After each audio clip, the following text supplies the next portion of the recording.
పాట సంఖ్య 226వ పాట. పాట దాంట్లో 224వ పాట.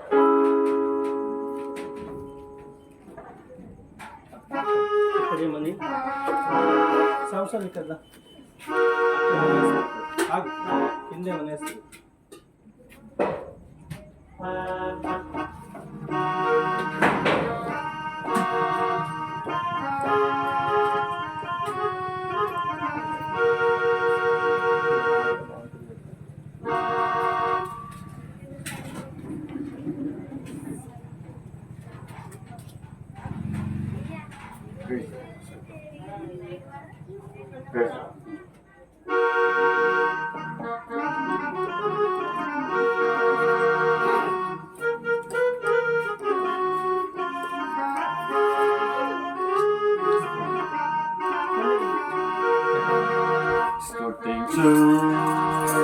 స్తుతించు ప్రభు యేసునే స్తుతించు, స్తుతించు స్తుతించు ప్రభు యేసునే స్తుతించు.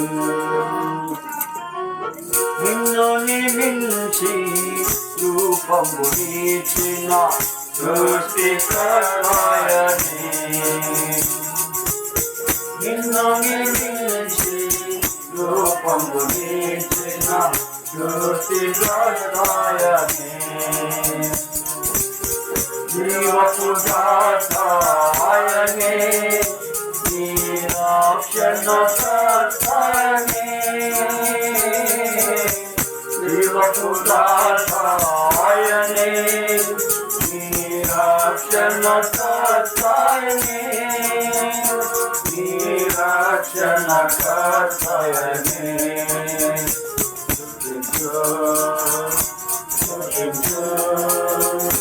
ప్రభు యేసునే స్తుతించు, స్తుతించు స్తుతించు ప్రభు యేసునే స్తుతించు. ప్రేమించెను నిన్ను ఆయనే శాశ్వత ప్రేమచే, ప్రేమచుకొని నిన్ను భూమి పుట్టకమునుకే, ప్రేమించెను నిన్ను ఆయనే శాశ్వత ప్రేమచే, ప్రేమచుకొని నిన్ను భూమి పుట్టకమునుకే. దేవుడి నగరుకి ఆయే, ఆయన పేరు యేసు ప్రభు.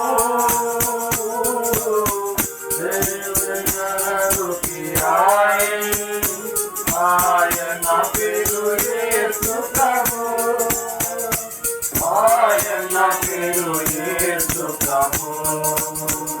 స్తుతించు స్తుతించు ప్రభు యేసునే స్తుతించు, స్తుతించు స్తుతించు ప్రభు యేసునే స్తుతించు.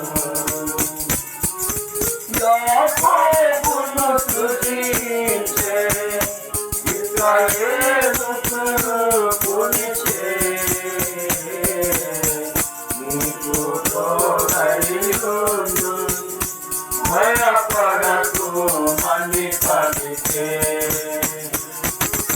యాకోబును స్తుతించే, ఇశ్రాయేలును కొలిచే, నీకు తోడైయుండు భయపడకు మళ్ళీ పలికే.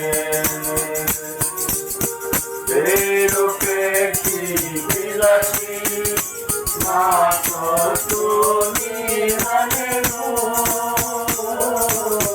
పేరు పెట్టి పిలచి నా సొత్తు నీవనెను నా సొత్తు నీవనెను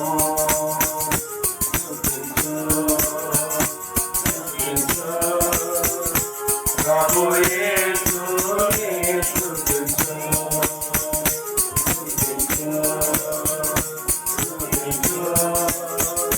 ప్రభు యేసుని స్తుతించు ప్రేమించి నన్ను రక్షించే స్తుతి చెల్లించి పూజించును తన రూపము నాకు నీచే ఆరాధించి కనపడదు ప్రేమించి నన్ను రక్షించే స్తుతి చెల్లించి పూజించును తన రూపము నాకు నీచే ఆరాధించి కనపడదు పరలోక పౌరుని గాజేసి హృదయార్పణ నాటించు పరలోక పౌరుని గాజేసి హృదయార్పణ నాటించు హృదయార్పణ నాటించు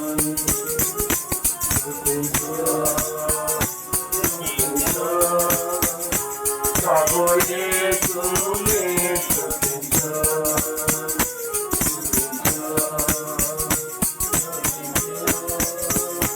ప్రభు యేసుని స్తుతించు సహవాసములో నిలచి సహదేక్షతయందుండి ఏమి సంభవించినను ప్రభు పాశముండవలె సహవాసములో నిలచి సహదేక్షతయందుండి ఏమి సంభవించినను ప్రభు పాశముండవలె అంతమందు బహుమానమిచ్చు అని ప్రభువే చెప్పెనుగా అంతమందు బహుమానమిచ్చు అని ప్రభువే చెప్పెనుగా అని ప్రభువే చెప్పెనుగా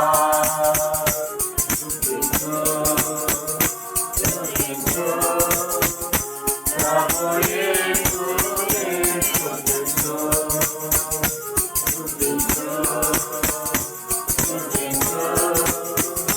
ప్రభు యేసుని స్తుతించు నిన్ను నిలిచి రూపము తీసిన వృత్తి పరమాయనే నిన్ను నిలిచి రూపము తీసిన వృత్తి పరమాయనే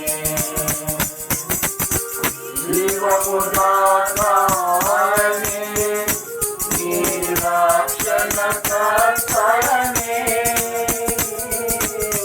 జీవము దాతాయనే నీ రక్షణ కర్తయనే నీ రక్షణ కర్తయనే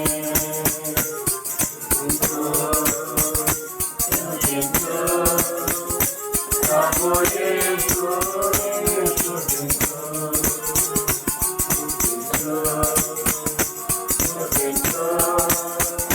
ప్రభు యేసుని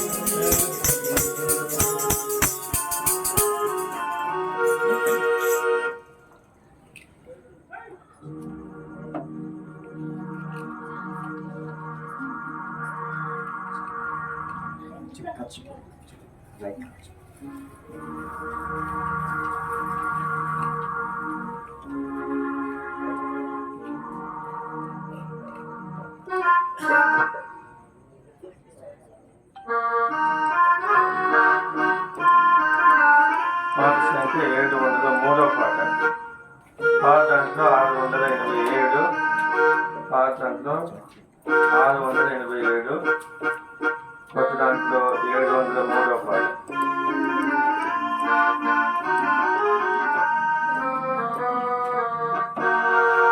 ప్రభువా నీవే నమ్మకమైన సమాధుడము, ప్రభువా నీవే నమ్మకమైన సమాధుడము, ఎంతో గొప్ప అద్భుతమైన సాక్షాత్తుడా దయాళుడా, ఎంతో గొప్ప అద్భుతమైన సాక్షాత్తుడా దయాళుడా, ప్రభువా నీవే నమ్మకమైన సమాధుడము, ప్రభువా నీవే నమ్మకమైన సమాధుడము.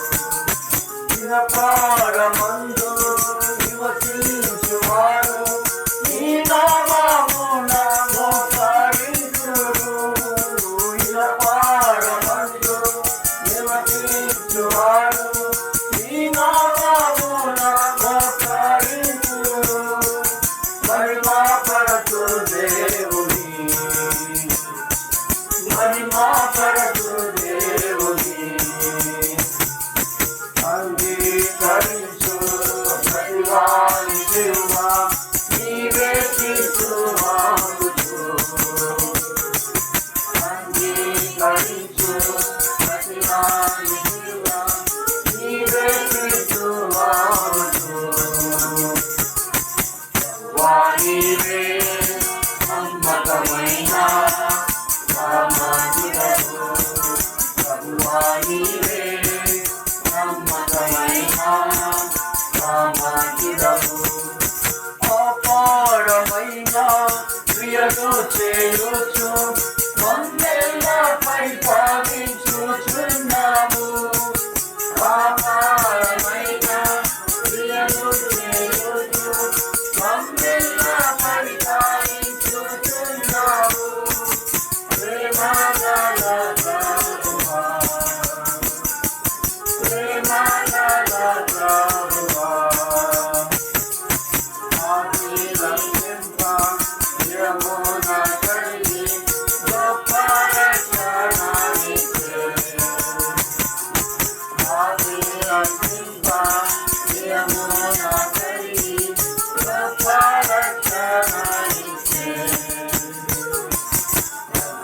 నీవే నమ్మకమైన సమాధుడము, ప్రభువా నీవే నమ్మకమైన సమాధుడము, ఐగుప్తు నుండి విడిపించిన వారిని నలువారి వస్త్రమును నడిపించితివి, ఐగుప్తు నుండి విడిపించిన వారిని నలువారి వస్త్రమును నడిపించితివి, కాచితివి కను పాపదా,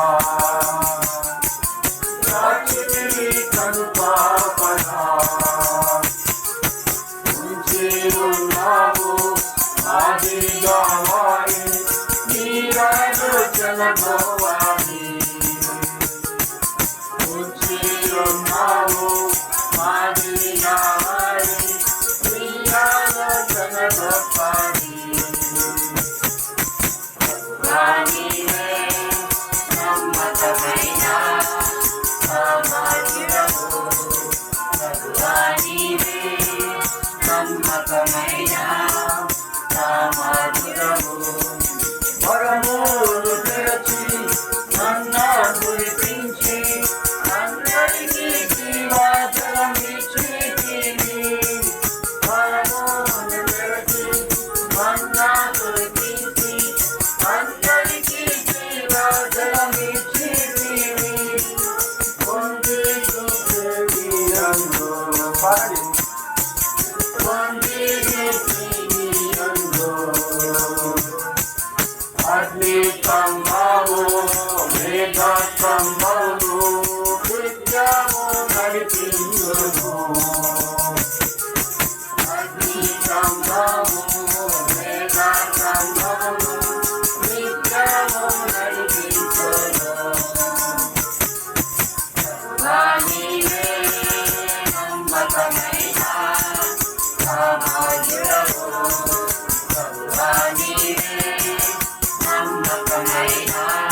నిలిచితివి. వాగ్దానములు నెరవేర్చి నీవే స్వర్గమునిచ్చితివి. వాగ్దానములు నెరవేర్చి నీవే స్వర్గమునిచ్చితివి. ప్రభువా నీవే నమ్మకమైన సమర్థుడవు. ప్రభువా నీవే నమ్మకమైన సమర్థుడవు. ఎంతో గొప్ప అద్భుతమైన ప్రశాంతుడా దయాళుడా. ఎంతో గొప్ప అద్భుతమైన ప్రశాంతుడా దయాళుడా. ప్రభువా నీవే నమ్మకమైన సమర్థుడవు. ప్రభువా నీవే నమ్మకమైన సమర్థుడవు.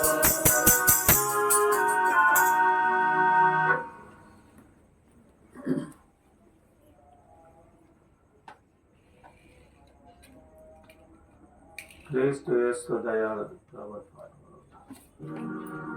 ఇట్లా అందరం మా వైపు చాలు నచ్చిత ఇట్లా చూసుకో. అమ్మ మన కూర్చొని చేసుకో, అన్నం అడ్డం చేసుకో. ఎవరిని ఒక వేయండి.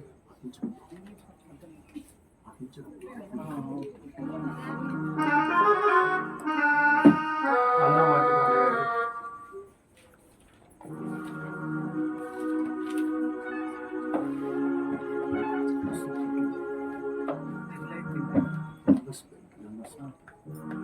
క్రీస్తు యేసు దయాళుడు ప్రభు.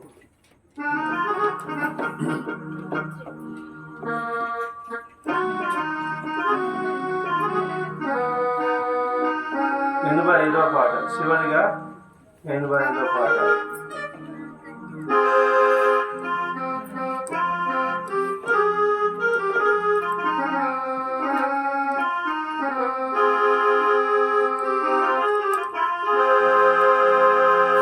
క్రీస్తు యేసు దయాళు ప్రభు నీవే స్తుతికరణలు.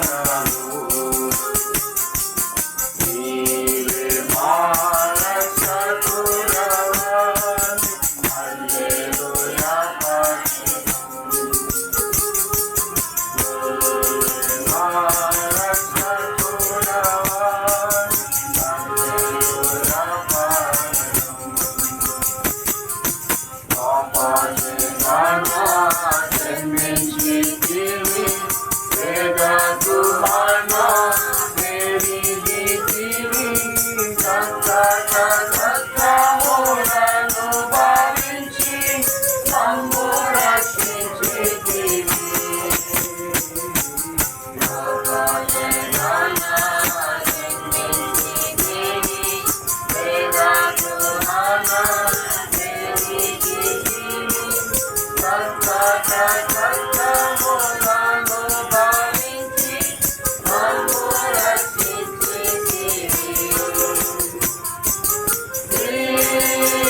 ప్రార్థన చేసుకున్నాం. మోకరించండి.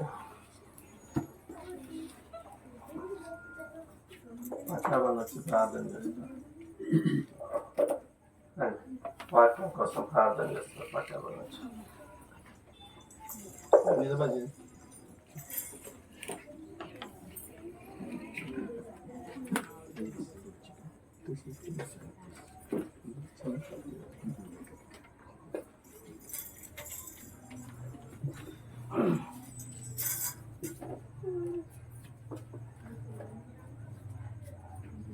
ప్రార్థన చేస్తున్నాం. మోకరించాలి. ప్రార్థనగానే మోకరించాలి.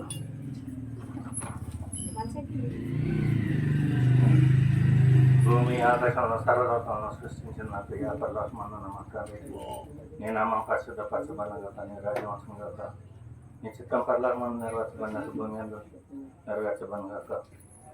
అద్భుతకరుడైన దేవుడి, ఆశ్చర్యకరుడైన దేవుడి, సర్వశక్తిమంతుడి, సృష్టికర్త అయిన దేవ, నీ కృతజ్ఞతలు తెలియజేస్తున్నాం. అయినా మరి క్రిస్మస్ సందర్భంగా ప్రతి ఒక్కరి ఇంట్లో నీ సన్నిధి ఉంచవలసిందిగా ప్రార్థిస్తున్నాం. నీ కృప ప్రతి ఒక్కరికి దయచేయవలసిందిగా ప్రార్థిస్తున్నాను.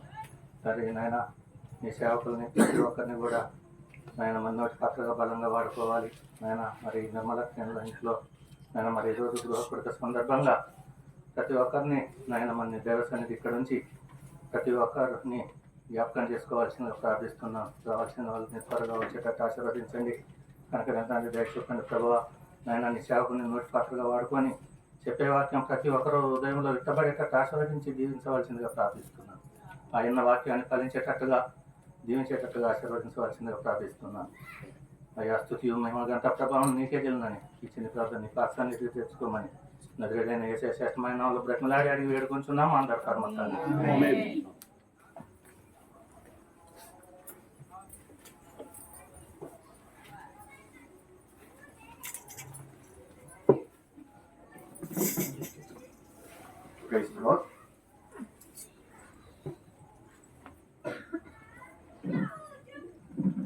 చాలా సంతోషము. మరి అనుకున్న విధంగా, మరి ఊహించిన విధంగా దాంట్లో చెప్పారు. అనుకున్న విధంగా ప్రభు నన్ను మీ మధ్య నిలబెట్టి మరి దేవుని యొక్క వర్తమానాన్ని మరి పంచుకోవడానికి దేవుడు నాకు ఇచ్చిన ఆధిక్యతను బట్టి ప్రభుకు ఎంత వందనస్తున్నాయి కన్నా. అయితే మరి దేవుని వాక్యము మరి చెప్పాలని దేవ సేవకులు వారు ఆశించిన మేరకు మరి ఈ సమయంలో మీ మధ్య నిలబడి మరి వర్తమానం చెప్పే ధన్యత దేవుడు అనుగ్రహిస్తూ వచ్చారు. అయితే మరి వర్తమానంలోకి మనం ప్రవేశించక ముందు ఒక 2 మాటలు మనం చూసుకుందాం. 2 మాటలు మనము చూసుకుందాం. చూడండి, మొట్టమొదటిగా మొదటి పేతురు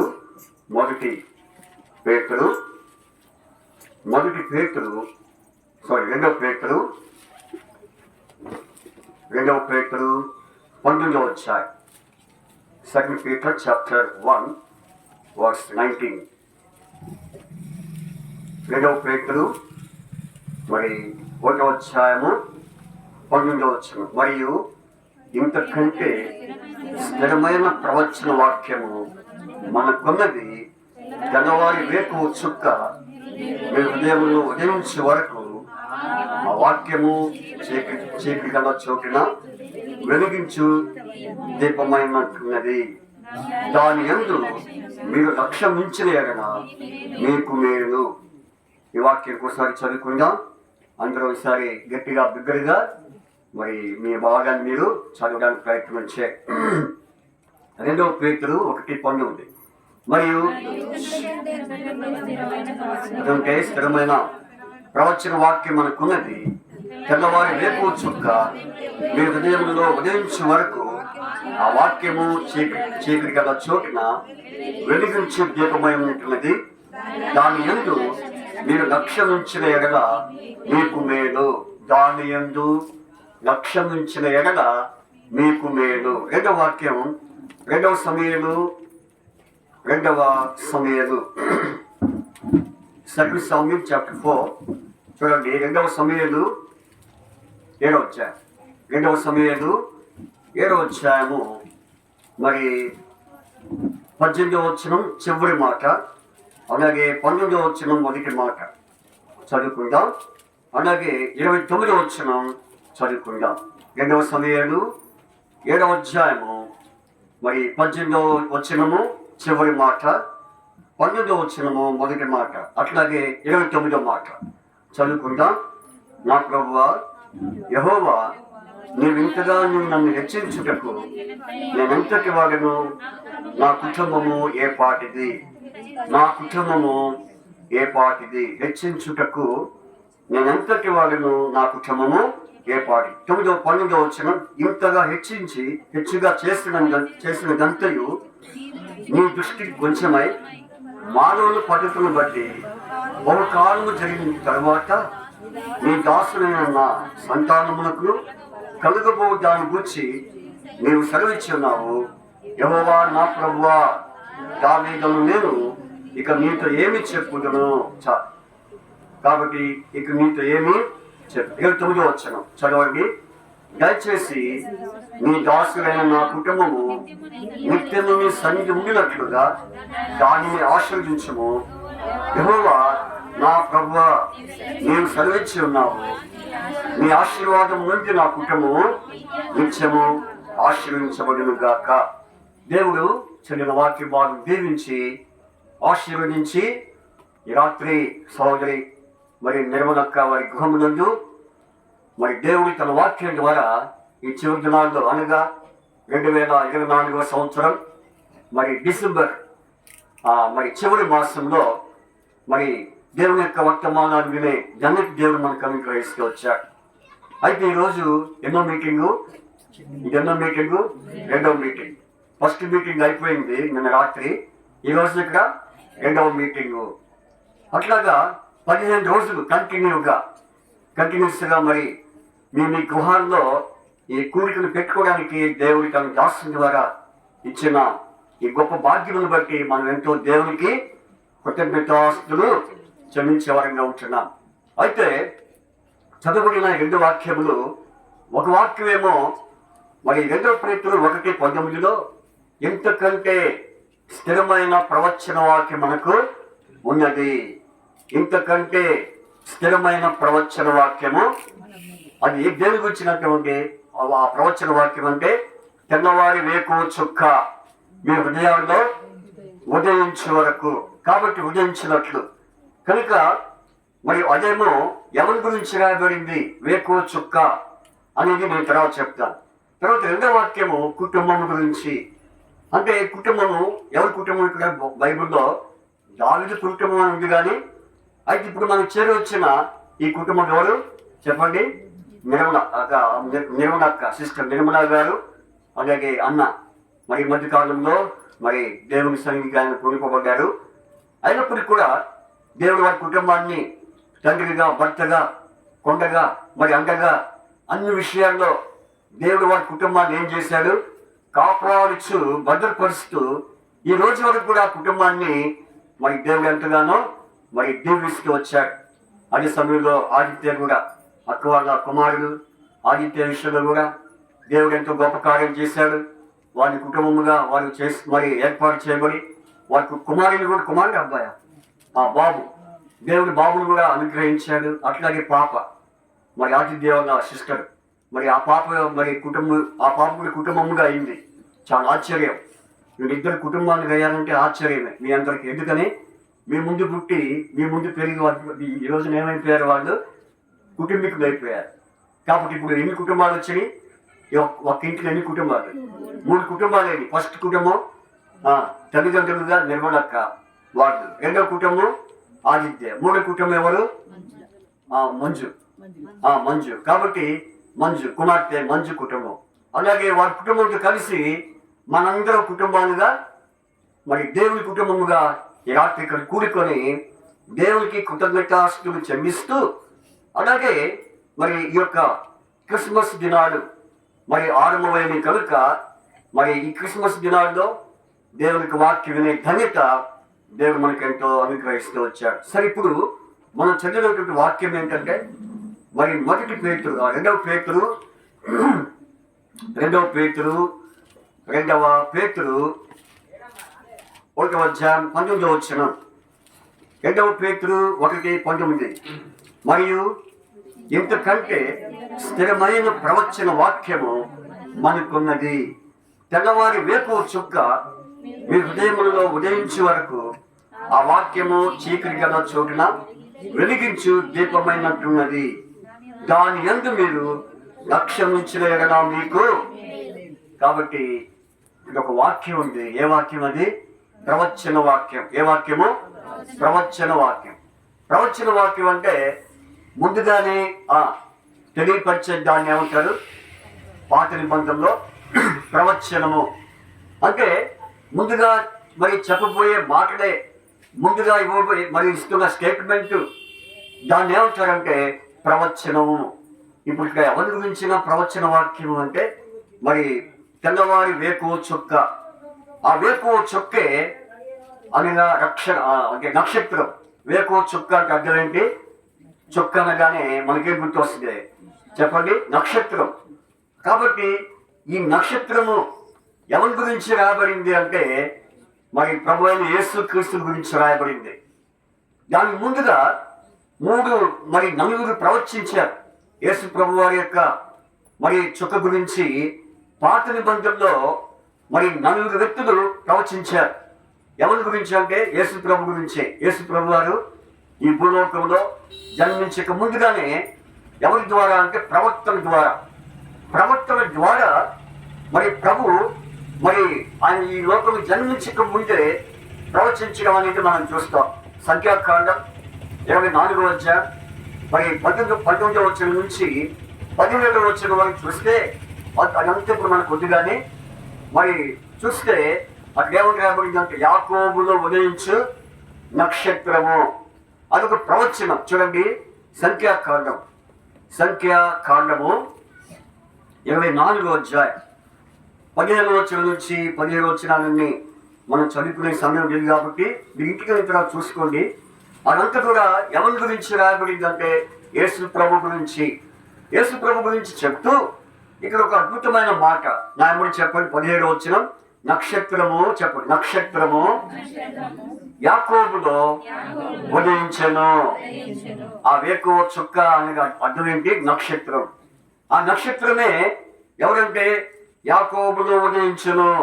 కాబట్టి ఈ రాత్రి మరి ప్రభు యేసుక్రీస్తు వారి గురించి ఏమని ప్రవచించబడింది అంటే ముందుగా మరి యాకోబులో ఉదయించిన నక్షత్రము. ఆ నక్షత్రము ఎప్పుడంటే యేసు ప్రభు జన్మించినప్పుడు. అది నెరవేర్చబడిందా? నెరవేర్చబడింది. తర్వాత మరి యెషయా ద్వారా కూడా ఒక వాక్యం ప్రవచించబడింది. క్రీస్తు పూర్వము 700 సంవత్సరాల క్రితమే క్రీస్తు పూర్వం ఈ మాట రాయబడింది. యెషయా గ్రంథం 9వ అధ్యాయం 6వ వచనంలో ఏమని రాయబడింది? ఏలయనగా మనకు శిశువు పుట్టెను, మన కుమారుడు అనుగ్రహింపబడును, ఆయన భుజం మీద రాజ్యభారముడును, ఆశ్చర్యకరుడు, ఆలోచనకర్త, బలవంతుడైన దేవుడు, నిత్యుడు తండ్రి, సమాధానకర్త దేవుడు అని అతనికి పేరు పెట్టబడును. ఇది కూడా మరి ప్రవచించబడిన వాక్యము. నేను మాట ఎందుకు చెప్తున్నా అంటే పేతురు చెప్పిన మాట. ఇంతకంటే మనకి స్థిరమైన ప్రవచన వాక్యం అది ఎవరి ద్వారా బయలుపరచబడింది అనే విషయాన్ని నేను మీకు జ్ఞాపకం చేస్తా ఉన్నా. కాబట్టి సంఖ్యాకాండం 24వ అధ్యాయం 17వ వచనంలో నక్షత్రము యాకోబులో ఉదయించెను. అలాగే ఇక్కడ మనం చూస్తే యేసు ప్రభు గురించి ఏమని రాయబడింది? ఆయన శిశువుగా జన్మించాడు. చూడండి, అంత మాత్రమే కాదు, మరి యెషయా గ్రంథం 14వ అధ్యాయం 7వ వచనంలో ఒక మాట రాయబడింది. చూడండి, అతనికి ఇమ్మానుయేలు అనే పేరు పెట్టబడింది. చూడండి, యెషయా గ్రంథం 7వ అధ్యాయం 14వ వచనం. యెషయా గ్రంథము 7వ అధ్యాయం 14వ వచనంలో, కాబట్టి ప్రభువు తానే ఒక సూచన మీకు చూపును, ఆలకించుడి, కన్యక గర్భవతి కుమారుని కని అతనికి ఏమని పేరు పెట్టబడింది? ఇది కూడా ప్రవచన వాక్యమే. ఇది కూడా ఒక ప్రవచన వాక్యమే. ఇప్పుడు ఎన్ని ప్రవచన వాక్యాలు వచ్చింది చెప్పండి? 3 ప్రవచన వాక్యాలు. కాబట్టి యాకోబులో నక్షత్రం ఉదయించింది. అలాగే రెండవది ఆయన శిశువుగా జన్మించడము యెషయా ప్రవక్త ద్వారా మనం ఇంటి వచ్చాం. అలాగే ఆ శిశువుకి ఏం పేరు? మరి ఆ ఆశ్చర్యకరుడు, ఆలోచనకర్త, తర్వాత బలవంతుడైన దేవుడు, నిత్యుడైన తండ్రి, సమాధానకర్త పేరు అని మనం చూసాం. అంత మాత్రమే కాదు, అతనికి ఏమని పేరు? ఇమ్మానుయేలు అని పేరు. కన్యక గర్భవతి కుమారుని కనింది, అతనికి ఏం పేరు? ఇమ్మానుయేలు. ఆ వాక్యము ప్రవచించబడింది, నెరవేర్చబడింది. కాబట్టి ఇవన్నీ కూడా ఎక్కడ నెరవేర్చబడ్డాయి అంటే మీ అందరూ తెలిసిన విషయాలు అన్నీ. మత్తయి సువార్త 2వ అధ్యాయంలో, లూకా సువార్త 2వ అధ్యాయంలో మరి అవన్నీ ఏమైనా నెరవేర్చబడుతూ వచ్చినాయి. ఇంకో సంగతి చెప్పాలి. ఏంటా సంగతి అంటే మరి దానియేలు ద్వారా కూడా ఒక ప్రవచన వాక్యం నెరవేర్చబడింది. ఆ వాక్యం చూడండి. ఆ ప్రవచన వాక్యం ఏంటంటే దానియేలు పుస్తకము 11వ అధ్యాయం, the book of Daniel chapter 11 చూడండి. 11వ అధ్యాయము 10వ అధ్యాయము 16వ వచనం. 10వ అధ్యాయం 16వ వచనం. అప్పుడు నరరూపియగు ఒకడు నా పెదవులను ముట్టగా నేను నోరు తెరిచి నా ఎదుట నిలిచిన వానితో నరస్వరూపియగు ఒకడు. ఎవరా నరస్వరూపి? ఎవరు కాదు, యేసు ప్రభు వారే. అది ఫిలిప్పీ 2వ అధ్యాయంలో మనుషుని పోలికగా పుట్టి దాసుని రూపం ధరించుకొని తాను ఏమయ్యాడు? తగ్గించుకుని రిక్తుడై తగ్గించుకున్నవాడే అని మాట మనం చూసాం. ఆయనే ఎవరు? ప్రభు యేసుక్రీస్తు వారు. అంటే మరి ప్రవచన వాక్యములు ముందుగానే దేవుడు ప్రవక్తల ద్వారా దేవుడు మనకేం చేశాడు? బయలుపరిచాడు. చాలా మంది సంగతి ఎందుకే మరి అనేకులు మరి నానా విధాలుగా మరి భర్జన పడుతూ ఉంటున్నారు.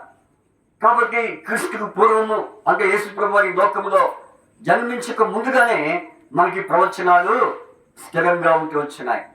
ఆ ప్రవచనాలు మరి యేసు ప్రభు వచ్చిన తర్వాత నెరవేర్చబడుతూ వచ్చినాయి. అంటే యేసు ప్రభు జన్మించడమే అది నెరవేర్చబడిన ప్రవచన వాక్యం. కాబట్టి ఇవన్నీ కూడా మనకి ఎలాంటివి? స్థిరమైన ప్రవచన వాక్యం. ఇంకో సంగతి, అక్కడ పేతురు ఇంకో మాట అన్నాడు. ఏమన్నాడు తెలుసా? ఆ వాక్యము. ఏ వాక్యం అది? చూడండి. ఆ వాక్యం ఎట్లాంటిది చూడండి ఒకసారి. ఆ వాక్యము. ఆ వాక్యం అని చెప్పండి ఇంతకి. ఆ వాక్యం యేసు ప్రభు వారే. ఎందుకంటే యోహాను సువార్తలో రాయబడింది వాక్యము ఆది వాక్యం ఉండెను, వాక్యము దేవుడే ఉండెను, వాక్యము దేవుని యొద్ద. ఆ వాక్యము శరీరధారి, కృపా సత్య. ఎవరు శరీరధారి చెప్పండి? నరస్వరూపి శరీరధారి. ఎవరైనా యేసు ప్రభు గురించే. ఈనాడు చాలా మంది యేసు ప్రభు వారు జన్మించారనే సంగతి అనేకులు గుర్తించి ఏం చేస్తున్నారు? సంబరాలు చేసుకుంటున్నారు. నక్షత్రాలు ఇంటి ముందు మరి వారు వెలిగించుకుంటున్నారు, స్టార్లు పెట్టుకున్నారు. అంత మాత్రమే కాదు, ఆ స్టార్ కూడా ఎట్లాంటి డిజైన్ స్టార్స్, ఒక్కొక్కరు ఒక్కొక్క రకమైన స్టార్స్ మరి వాళ్ళు పెట్టుకున్నారు. ఎందుకని?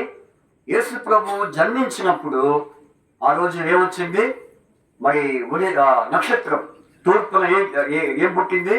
తూర్పు దిక్కున నక్షత్రము పుట్టింది. అందుకనే మరి నక్షత్రాలు పెట్టుకొని ఏం చేస్తున్నారు? సంతోషపడుతూ ఉన్నారు. అంటే ఇవన్నీ కూడా తాత్కాలికమైనవి, శరీర క్రియలే కానీ ఇవన్నీ ఆచరిస్తున్నారే. కానీ ఒక మాట పేతురు చాలా కళాఖండితంగా చెప్పాడు. ఏంటి ఆ మాట? చూడండి. ఇవన్నీ కాదు కానీ ఈ నక్షత్రాలు పెట్టుకోవడం లేకపోతే సంబరాలు చేసుకోవడం ఇవన్నీ ముఖ్యం కాదు. కానీ అసలైన విషయం ఏంటంటే చూడండి, పేతురు రాసిన పత్రిక 2వ పత్రిక 1వ అధ్యాయం, ఫస్ట్ పీటర్, మొదటి పేతురు 19వ అధ్యాయము మరి చదవండి. తెల్లవారి వేకువ చుక్క మీ హృదయంలో ఉదయించే వరకు ఆ వాక్యము చీకటి గల చోటున వెలిగించు దీపమైనట్టున్నది. అయితే దాని యందు మీరు లక్ష్యముంచిన యెడల మీకు మేలు. ఇది మన అంశం. దేని యందు లక్ష్యం ఉంచాలి?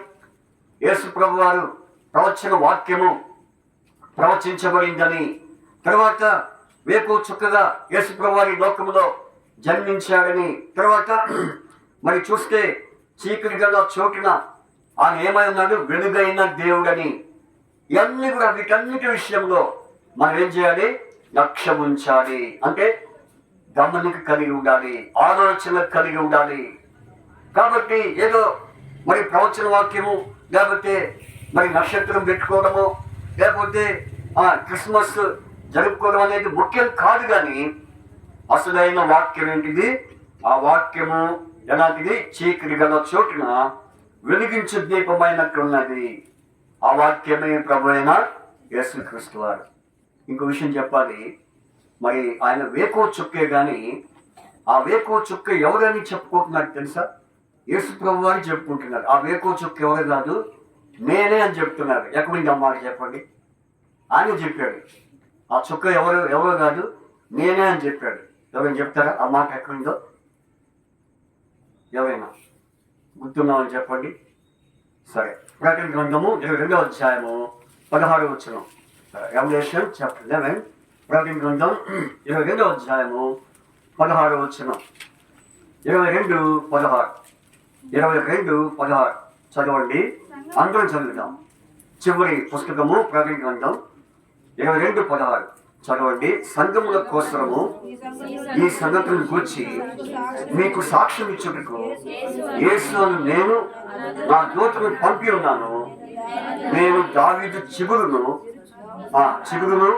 సంతానమును ప్రకాశమానమైన వేకో చుక్కనై ఉన్నాను. ఎవరు చెప్పారు ఈ మాట? ఎటువంటి వేకో చుక్కైనా? తెల్లవారి వేకో చుక్కే, కానీ ఎలాంటి అంటే ప్రకాశమానమైన వేకో చుక్కనై ఉన్నాను. ఆయనే ఈ మాట చెప్పాడు. ఆ వేకో చుక్క ఎవరు కాదు, నేనే. ఉదయించే దివ్య నక్షత్రముగా, రక్షకుడిగా నేనే అని యోహాను ద్వారా దేవుడి వాక్యం మనకు జ్ఞాపకం చేస్తూ ఉన్నాడు. అయితే వీటన్నిటిని బట్టి పేతురు ఒక మాట అన్నారు. ఏమన్నారు?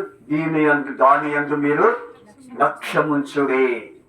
దేని లక్ష్యముంచాలంటే మరి ముఖ్యంగా ఆయన వేకో చుక్కని, ఆయన ఉదయించే నక్షత్రముగా లోకంలో ఉదయించాడని, లేకపోతే చిగురుగా యెషయా గ్రంథం 11వ అధ్యాయంలో యెషయా ముద్దు నుండి ఏమొచ్చింది?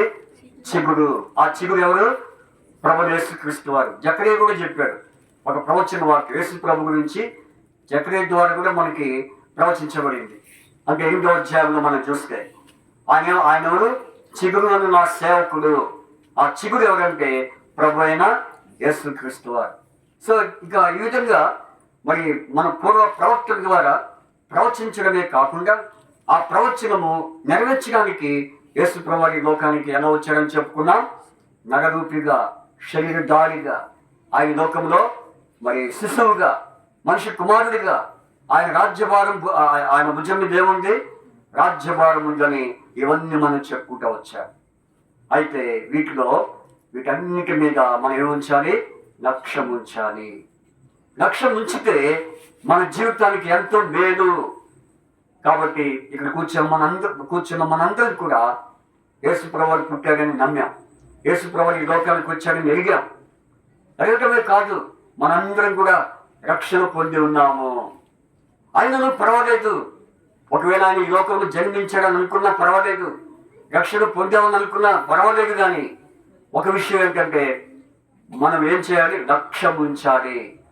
అంటే గమనం ఉంచాలి, ఆలోచన కలిగి ఉండాలి. ఈ రాత్రి మరి ఈ కూడికలో దేవుడు మనకు ఒక ప్రత్యేకమైన అంశం ఇవ్వబోతున్నాడు. ఏ అంశం అది? లక్ష్యం ఉంచుట. ఏ విషయాల్లో మరి మనం లక్ష్యం ఉంచుతామో, ఏ విషయాల్లో మనం లక్ష్యం ఉంచాలో అదే నిజమైన క్రిస్మస్ యొక్క అనుభవము. ఏదో రోజుల్లో ప్రతి ఇంట్లో కూడి పెట్టుకోవడం, లేకపోతే ప్రతి ఇంట్లో కూడి పెట్టుకొని భోజనాన్ని ఏర్పాటు చేసుకోవడం మంచిదే.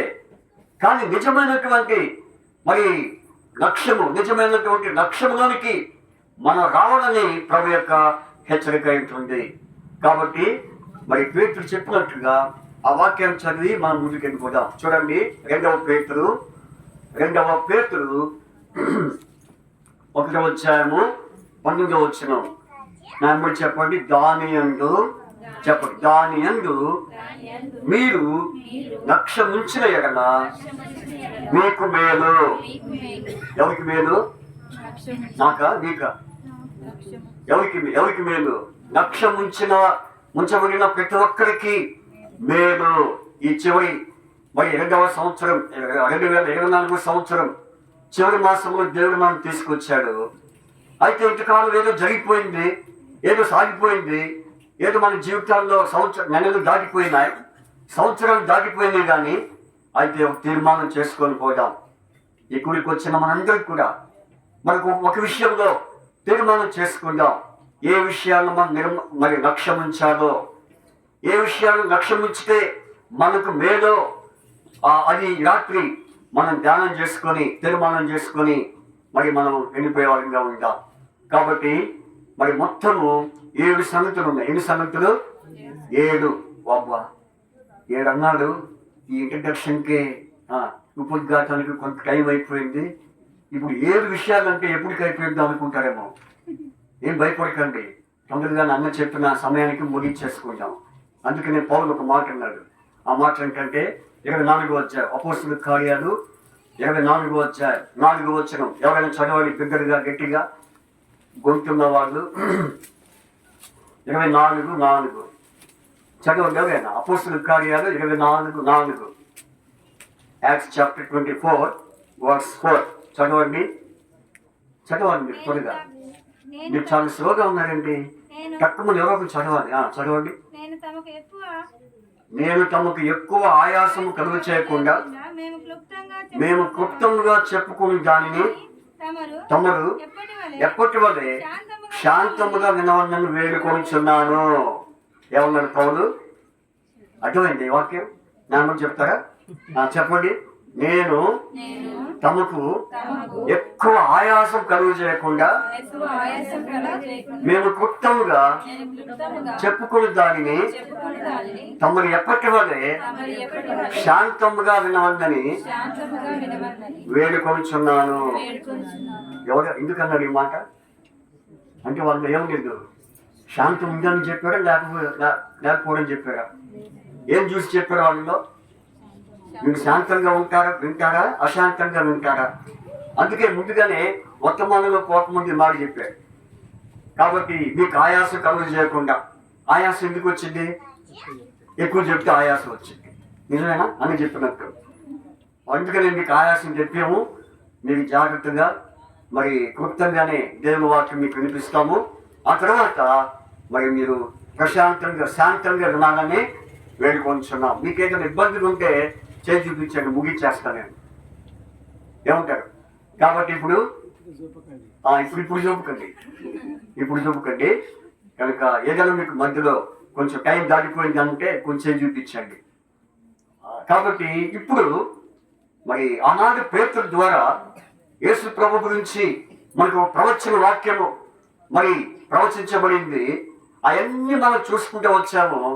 ఆ ఎవరి గురించి అని కూడా మనం ధ్యానిస్తూ వచ్చాము.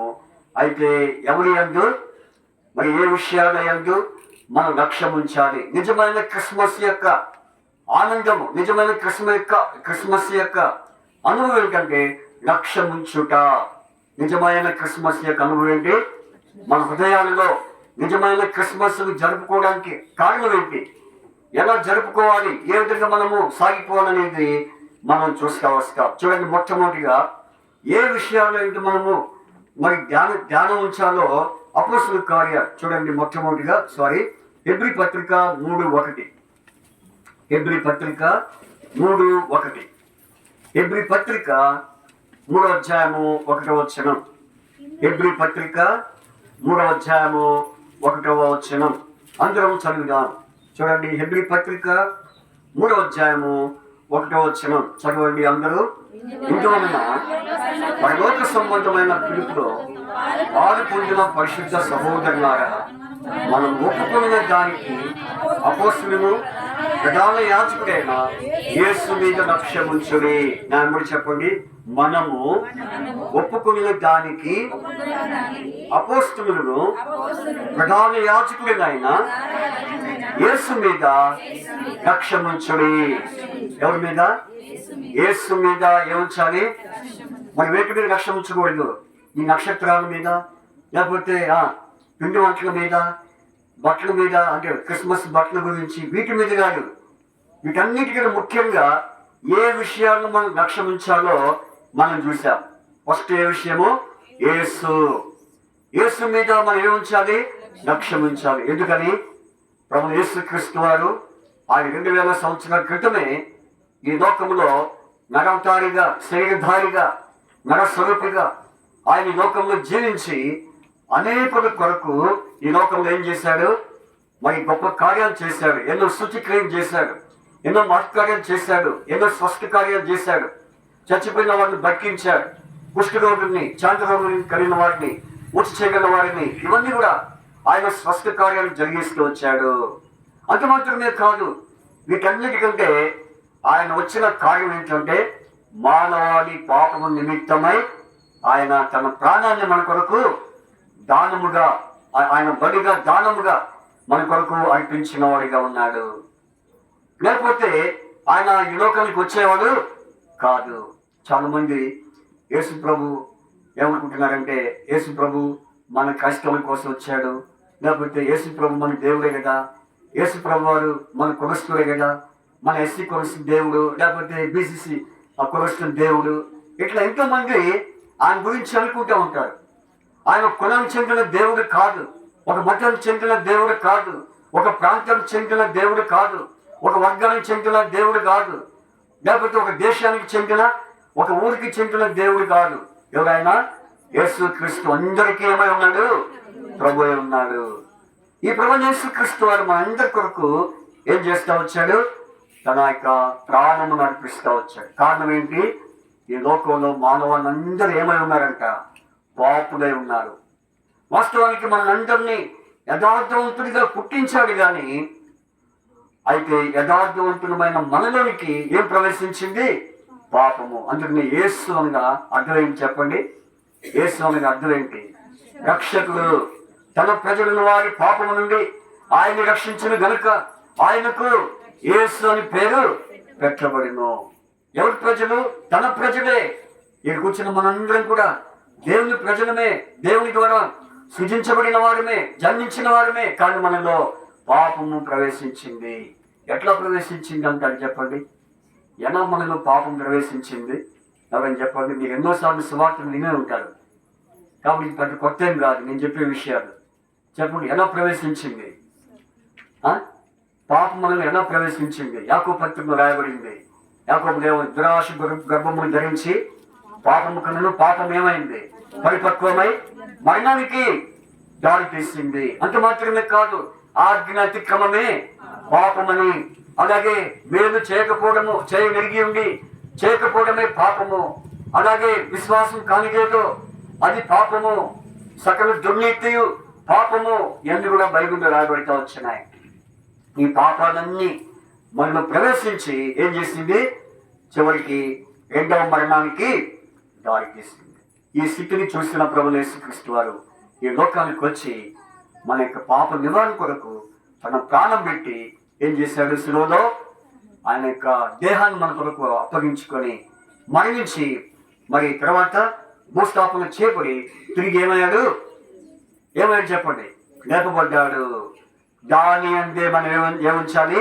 లక్ష్యం ఉంచాలి. యేసు మీద, యేసు యందు మనము లక్ష్యం ఉంచాలి. అందుకనే చూడండి, మనం ఒప్పుకున్న దానికి మరి అపోస్తులను ప్రధాన యాజకులు, యేసు ప్రభు ఎవరంట? అపోస్తులుగా ఈ లోకంలో, అలాగే ప్రధాన యాజకుడిగా ఈ లోకంలో సంచరించి మనం ప్రేమించి మన కొరకై తన ప్రాణమును అర్పించాడు. అందుకనే బైబిల్లో మనకు తెలిసిన వాక్యాన్ని, నశించిన దానిని వెనక రక్షించుటకు మనిషి కుమారుడు ఇక్కడికి వచ్చాడు, ఈ లోకానికి వచ్చాడు.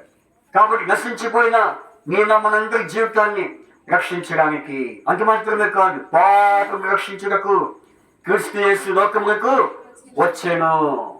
అంతేగాని ఒక కులాన్ని, మతాన్ని ప్రవేశపెట్టడానికి ఆయన రాలేదు. కాబట్టి ఇంకో మాట ఏమని రాయబడిందంటే, దేవుడు లోకముని ఎంతో ప్రేమించి కాగా తన అద్వితీయ కుమారుడిగా ఏమైనా చెప్పండి? పుట్టిన వాడి విశ్వాసం వచ్చే ప్రతివాడు, ఇంకెవరైనా సరే కూర్చున్న మీ జీవితాల్లో ఇంకా పూర్తి విశ్వాసం పొందక, ఇంకా సంపూర్ణమైన రక్షణ పొందకపోతే ఈ క్రిస్మస్ కాదు కానీ, ఏమి సంబరాలు చేసుకోవడం, దీని మీద లక్ష్యం ఉంచొద్దు కానీ దేని మీద లక్ష్యం ఉంచాలి? యేసు ప్రభువుని గ్రహించే రక్షణ యందు లక్ష్యం ఉంచండి. యవనస్తులారా, సహోదరా, అమ్మాయ్య, సహోదరి, నువ్వు యేసులో ఉన్నా ఎక్కడున్నప్పుడు కూడా రక్షణ, నీకు రక్షణ అనుగ్రహించు. యేసు మీద లక్ష్యం ఇచ్చితే ఆయన ఇంకేమిస్తాడు? రక్షణ ఇస్తాడు. ఏ రక్షణ ఇది? గొప్ప రక్షణే, కానీ ఇంకో రక్షణ ఉంది. ఏ రక్షణ? ఆత్మరక్షణ. పేతురు అన్నాడు చూడండి మాట. ఫస్ట్ పేతురు ఇదే మొదటి పేతురు 1వ అధ్యాయం 9వ వచనంలో ఏమన్నాడు చెప్పండి? న్యాయముడి చెప్పండి. మీ విశ్వాసమునకు చెప్పండి, మీ విశ్వాసమునకు ఫలమును అనగా ఆత్మరక్షణను పొందొచ్చు. ఇంకెవరైనా సరే ఆత్మలో రక్షణ పొందకపోతే రక్షణ పొందండి. ఇంత గొప్ప రక్షణ నిర్లక్ష్యం చేసిన ఎడలా ఏనాడు తప్పించుకుందువు. దినాన్ని బాగోలేదు, పరిస్థితులు బాగోలేదు. ఈ మధ్యకాలంలోనే పోయిన వారంలో భూకంపం మరి వచ్చింది. మీ ప్రాంతానికి వచ్చింది నాకు తెలియదు, కానీ మా ప్రాంతంలో మరి భూకంపం వచ్చింది. అది నాకు ఎట్లా తెలిసిందంటే, నేను పొద్దున్నే గోడ కనుక్కొని ధ్యానిస్తా ఉన్నా. వాకింగ్ చదువుతూ గోడ కనుక్కుంటే ఏదో వైబ్రేషన్ వచ్చింది. ఏంటి వైబ్రేషన్ అని అంత తొందరగా స్ట్రైక్ అవ్వలేదు, కానీ తర్వాత నాకు తెలిసిన విషయం ఏంటంటే భూకంపము. ఏంటంటే నేను అనుకున్నాను మీకు నాకు మా కోతులు ఎక్కువ, అక్కడ కోతులు దమడమ తిరుగుతూ ఉంటాయి పైన, మా మందిరం పైన. సరే కోతులు హడావుడి చేస్తున్నాయి అనుకున్నా, కానీ కోతులు హడావుడి కాదు. ఏ హడావుడి? కింద భూమి కనిపిస్తూ ఉంది. చూడండి పరిస్థితులు ఎంత మరి ప్రభు యొక్క రాకడి సూచనగా ఉన్నాయి అనుకుంటున్నావు. కాబట్టి నాకు ఉద్యోగం ఉంటుంది, నాకు చదువు ఉంది, నాకు అది ఉంది, ఇది ఉంది అనుకుంటున్నావు, కానీ మరి చాలా మరి భయంకరమైన తీవ్రమైన పరిస్థితులు రాబోతున్నాయి. కాబట్టి ఆ పరిస్థితులు రాకముందే, ఆ ఉగ్రత దినం రాకముందే యేసు ప్రభుని సొంత రక్షకుడిగా అంగీకరించు. ప్రభు యేసు క్రీస్తునందు విశ్వాసం ఉంచుము, అప్పుడు నీవు నీ ఇంటి వారు రక్షణ పొందుదురు. కాబట్టి ఎవరు ఏంటో రక్షణ ఉంచాలి? ఆ యాకోబులో ఉదయించిన నక్షత్రమైన యేసు ప్రభు యందు, ప్రకాశమానమైన చొక్కా అయిన యేసు ప్రభు నందు లక్ష్యం ఉంచితే తప్పకుండా నీ జీవితం ఏమొస్తుంది? రక్షణ, ఆత్మరక్షణ పొందుతావు. ఇది మొదటి విషయం. రెండో విషయం చూడండి. రెండో విషయం మనం చూస్తే కనుక అపోస్తుల కార్యాలు లేకపోతే 1 తిమోతి 4వ అధ్యాయం 14వ వచనం. 1 తిమోతి 4:14 వచనం. మొదటి తిమోతి మన విషయం చెప్పండి, లక్ష్యం ఉంచుట. దాని ఎందుకు లక్ష్యం ఇచ్చిన ఎడలా మీకు మేలు. ఏది మేలు?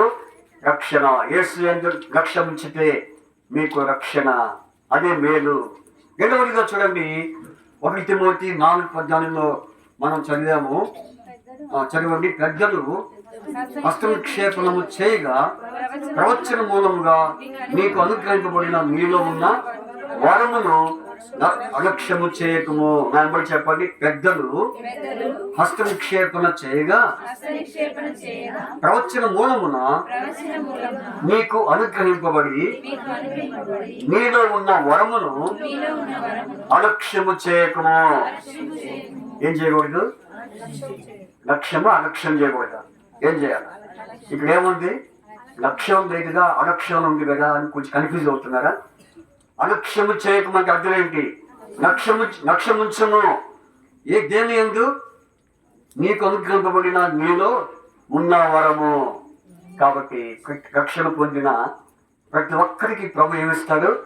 వరము. ఏ వరము? ఆ వరం మాకు కదయ్యా, మీకయ్యా అంటారా మమ్మల్ని. మాకిచ్చే వరాలు మాకు ఇస్తాడు, మీకు ఇచ్చే వరాలు అంటే హస్తనిక్షేపణ చేయబడిన ప్రతి ఒక్కరికి ఏముంది? కృపావరాలు. ఏ వరాలు అవి? కృపావరములు. నీకు ఇచ్చిన కృపావరం ఎంతగా లక్ష్యం ఉంచుతున్నా సుమా. ఈ రాత్రి తీర్మానం చేసుకో. రక్షించబడ్డానని చెప్పుకుంటున్నావు, విశ్వాసం చెప్పుకుంటున్నావు, దేవుని బిడ్డని చెప్పుకుంటున్నావు, కానీ దేవుడు ఇంకెన్నో వరాలు ఇచ్చాడు. ఆ వరాలు ఎందు ఒక్కసారైనా లక్ష్యం ఉంచావా? ఒకసారి నాకు దేవుడు ఏ వరం ఇచ్చాడో నీవు మెడిటేషన్ చేసుకున్నావా లేదా? ఒకవేళ మెడిటేషన్ చేసుకుంటే ఆ వరం నీకు కనిపిస్తాయి, ఆ వరం దేవుడు నీకు చూపిస్తాడు. అప్పుడు నువ్వేమవుతావు? దుఃఖపడతావు. అయ్యయ్యో, ఎప్పుడో ఇచ్చిన వరాలను నేను యేసు కొరకు నేను ఉపయోగించుకోలేకపోయానని దుఃఖపడే రోజులు వస్తాయి. అందుకనే మరి రక్షించబడిన ప్రతి ఒక్కరికి ప్రభు ఏ కృపవరం ఇస్తాడు చెప్పండి? ఒకరికి సువార్త చెప్పేవారం, ఒకరికి వాక్యం చెప్పేవారం, ఒకరికి మరి పాటలు పాడేవారం, ఒకరికి ప్రార్థించేవారం, ఎన్నో ఉన్నాయి వరాలు బైబిల్లో. ఇప్పుడు అవన్నీ మీకు సమయం లేక జస్ట్ చెప్తున్నా. కాబట్టి ప్రభు నీకు ఎన్నో వరాలు ఇచ్చాడు.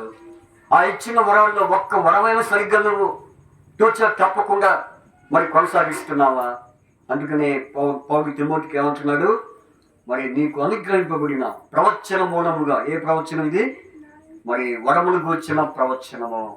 కాబట్టి ఈ రాత్రి దేవుని వాక్యం ఉంటున్న సోదర సహోదరి, ఈ కుటుంబీకులారా, గుడికి వచ్చిన ప్రతి ఒక్కరు విశ్వాసులారా, ప్రభు నీకు వరం ఇచ్చాడనే విషయాన్ని గుర్తుపెట్టుకో. ఆ వరములో ఎందు నువ్వు లక్ష్యం ఉంచుతున్నావా లేదా అనేది నీవు మరి సరి చూసుకోవాలి. ఇది రెండో విషయం. మూడో విషయం చూడండి, అపోస్తుల కార్యాలు 16-14 చూడండి. అపోస్తుల కార్యాలు 13-14 చూడండి. 16వ అధ్యాయము అపోస్తుల కార్యాలు 16వ అధ్యాయము 14 అపోస్తుల కార్యాలు 16-14. మన అంశం ఏంటి? లక్ష్యం ఉంచుడు. ఎవరి మీద? ఫస్ట్ ఎవరి మీద లక్ష్యం ఉంచాలి?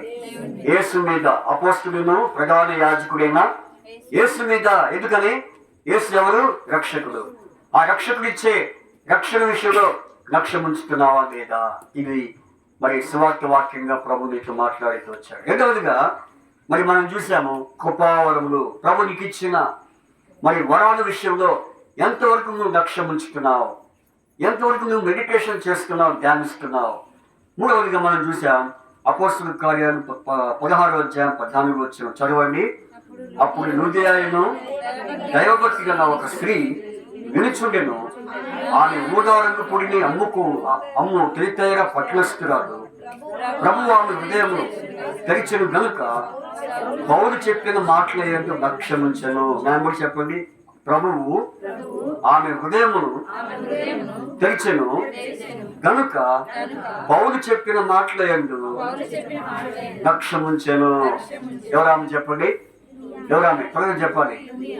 లుదియా. ఎవరు? ఏ దేశానికి సంబంధించిన, దేనికి సంబంధించిన ఆమె? తుయతైర పట్టణానికి సంబంధించిన స్త్రీ. ఈమె వ్యాపారం చేసుకుంటూ, పని చేసుకుంటూ, మరి ఒకవైపు అపోస్తలుడైన పౌలు చెప్పిన మాటల యందు ఏముంచింది? లక్ష్యం. ఏ మాటలు చెప్తున్నాడు ఈయన? బైబిల్ నుంచి, అంటే దేవుని వాక్యము చెప్తున్నాడు. దేవుని వాక్యం చెప్తుంటే అంతటితో విడిచిపెట్టలేదు, కానీ ఆయన చెప్పింది ఏం చేస్తుంది? లక్ష్యం ఉంచుతుంది. అందుకనే ఈ లుదియా ద్వారా గొప్ప సంఘం ఏర్పడింది. ఏ సంఘం చెప్పండి? ఏ సంఘం? తుయతైర సంఘం. ప్రకటన గ్రంథం 2వ అధ్యాయంలో మనం చూస్తే మరి తుయతైర సంఘానికి మరి రాస్తున్న మరి దూతకు, కాబట్టి దూతకు రాస్తున్నారు. కాబట్టి ఆ సంఘానికి దూత ద్వారా రాస్తున్నాడు. కాబట్టి ఆ సంఘం ఎలా ఏర్పడింది తెలుసా? ఈ స్త్రీ ద్వారా. కాబట్టి దేవుని వాక్యమందు లక్ష్యముంచిన స్త్రీ.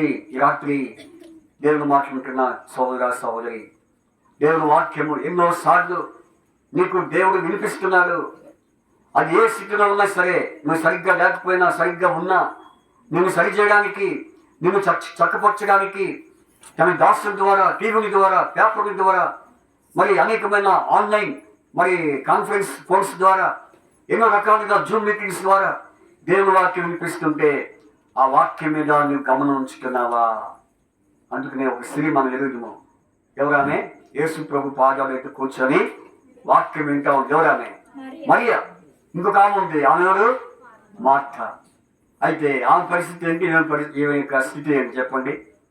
ఆమె కూడా దేవుని వాక్యం వినడానికి వచ్చింది, కానీ ఎక్కువ దేని మీద ధ్యాస పెడుతుంది? దేని మీద? వంట మీద ధ్యాస. యేసు ప్రభు వచ్చాడే, మన ఇక్కడ వాక్యం వినుకుంటా ఉంటే ఆయనకి ఎప్పుడు భోజనం తయారు చేయాలా, ఎప్పుడు భోజనం పెట్టాలా, ఇదే చింతలో ఉంది. ఎవరు? మార్త. అయితే ప్రభు ఏమన్నాడు? మరి ఆమె మీద జాలిపడ్డారా? అయ్యో నా కోసం మార్త ఎంతో చక్కగా వంట చేస్తుంది, వాక్యం అయిన తర్వాత నాకు మంచి ఫిష్ కర్రీ ఉంది, ఒక మటన్ కర్రీ ఉంది అనుకున్నాడు యేసు ప్రభు. ఏమనుకున్నాడు? ఏమనుకోడా, ఒక్కటే అన్నాడు. ఏమని? మరియం చూసి ఏమన్నాడు? అవసరమైనది ఒక్కటే. ఏమన్నాడు?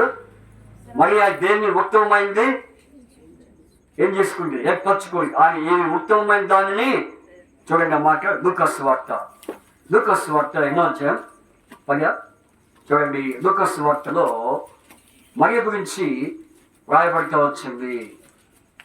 10వ అధ్యాయము లూకాసు వార్త 10వ అధ్యాయంలో చూడండి 40వ వచనం. మార్త విస్తారమైన పని పెట్టుకుంటూ చేత తొందరపడి ఆయన ఎందుకు వచ్చి, ప్రభువా, నేను ఒంటరిగా పని చేయటకు నా సహోదరుని నన్ను విడిచిపెట్టినందున నీకు ఏమాత్రం చెందుతుందా? చూడండి ఏముంటుంది, నాకు సహాయం చేయమని ఆమెతో చెప్తున్నప్పుడు అందుకు ప్రభు, మార్తా నీవు అనేకమైన పనుల గురించి విచారం కలిగి ఉంటున్నావు, తొందరపడుచున్నావు, కానీ అవసరమైనది ఒకటే, మరి ఉత్తమమైన దానిని ఏర్పరచుకుని అది ఆమె యుద్ధ నుండి తీసివేయకూడదు. చూసారా, తీసివేయబడదు. కాబట్టి అంత చెప్పిన మాట మీద ఏమన్నా దయగలిగిందా? యేసు ప్రభుకి జాలి వచ్చిందా? చెప్పండి. ఏం జాలి పడదు, చింతపడుతుంది. అందుకే పేతురుగా ఉన్నారు, మీ చింత యావత్తు మీకు దేని గురించి చింతపడుకుడు కాదు, మీ చింత యావత్తు. అక్కడ ఏమని రాయబడింది అంటే ఆయన మీ ఎందుకు లక్ష్యం ఉంచుచున్నాడు అని. మీ చింత యావత్తు అంటే ఇది లక్ష్యం ఉంచున్నాడు. మీరు దేని గురించి చింతపడకుడి. ఈ రోజున ఒక చింత, ఏం చింత? మా జోనంతనన్నా ఒక పని చేస్తాడా? ప్రతి ఒక్క ఇంట్లో మీటింగ్ అన్నాడు, మరి తప్పకుండా భోజనాలు అని ప్రార్థన చేస్తున్నాడు. యారు పెడతాం ఈ భోజనాలు, ఈ పరిస్థితి ఎంతమందికి అని కొంతమందికి చింత ఉండొచ్చావు. అప్పు చేసి భోజనాలు చేయవకండి, అది కూడా చెప్తున్నా. నాకు దేవుడి దగ్గరకు డబ్బులు తీసుకొచ్చి ఈ భోజనాలు చేయవకండి. పర్వాలేదు, పెట్టినా పెట్టకపోయినా మనకి దేవుడి తన దాసుల ద్వారా ఏమిస్తున్నాడు?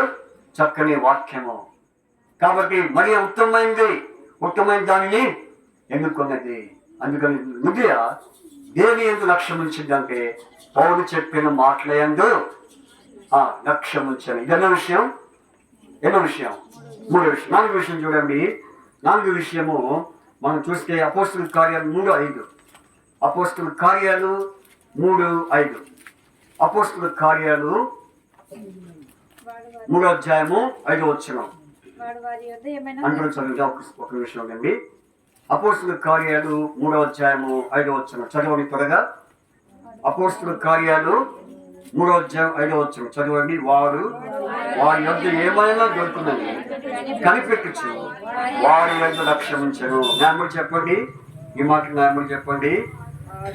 వాడు వారి యొద్ద ఏమైనా దొరుకులని కనిపెట్టచ్చు, వారి యందు లక్ష్యం ఉంచెను. ఇంతకు ఎవరు వాడు, ఎవరు వీళ్ళు? చెప్పండి. వాడంటే ఎవరు, వీరంటే ఎవరు? కుంటి భిక్షగాడు పేతురు యోహానులు దేవాలయానికి పగలించు నుంచి 3 గంటల సమయంలో వారు ప్రార్థన చేసుకోవడానికి పోతుంటే అక్కడ ఎవరున్నారు? కుంటి భిక్షగాడు. మరి ఆ పేరు ఎందుకో కుంటి భిక్షగాడు అని? ఒక భిక్షగాడు అంటే సరిపోదు, మరి ఆయనకేముంది? మన కుంటితనం. కుంటి భిక్షగాడు నమ్మొచ్చు. ఎందుకంటే రియల్గా ఉన్నవాళ్ళు నమ్మొచ్చు. కొంతమంది యాక్షన్ చేసేవాళ్ళు ఉంటారు. ట్రైన్లో మేము ప్రయాణం చేస్తాం ఎక్కువగా, ఇట్లా ఉంటుంది. నేను చాలాసార్లు చూసాను. వాడు ఏం చేస్తాడు? మోకాన్ని దోకాడుతాడు. ఆ మోగి దాటగానే కింద మంది పైకి వేస్తాడు. ఏం చేస్తాడు? నేను ఒకసారి గమనించా, అదే వీళ్ళు బలి యాక్షన్ చేశాడు అనుకున్నాను నేను. కొంతమంది దొంగతనాన్ని కూడా యాక్షన్ చేసేవాళ్ళు ఉంటారు.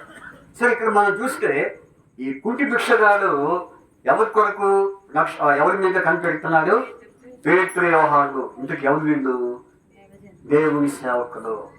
చూడండి, అక్కడ మనం చూస్తే వారి యొద్ద ఏమైనా దొరుకునని కనిపెట్టచ్చు, వారి యందు లక్ష్యం.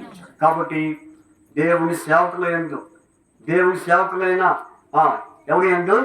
పేతురు యోహానుల యందు లక్ష్యం ఉంచేవాడిగా ఉంటున్నాడు. ఎందుకని? వాళ్ళ కాడ ఏం దొరికిద్దా? సేవకుల కాడ ఏమైనా దొరికిద్దా? చెప్పండి. వాళ్ళు దేనికి వస్తున్నారు? ప్రార్థన చేసుకోవడానికి పోతున్నారు.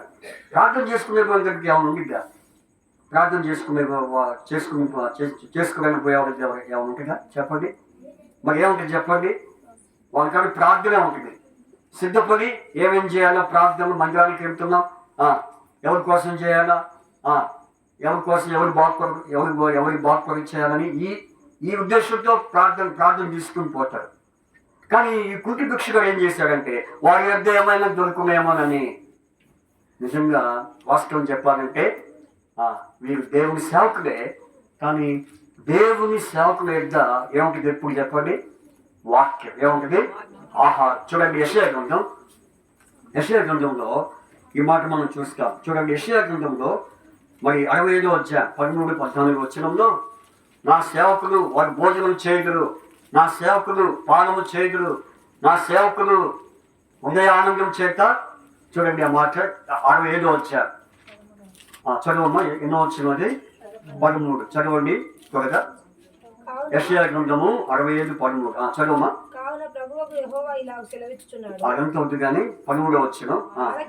ఆలకించుడి, నా సేవకులు భోజనం చేయుదురు, మీరు ఆకలి కొనిదరు, నా సేవకులు పాలన చేసేదురు గాని మీరు దప్పికొనిదరు, నా సేవకులు సంతోషించదురు గాని మీరు సిగ్గుపడుదురు, నా సేవకులు హృదయానందం చేత కేకలు వేసేదురు గాని మీరు చింతాక్రాంతిలో ఏడ్చెదరు, మనోదుఖం చేత.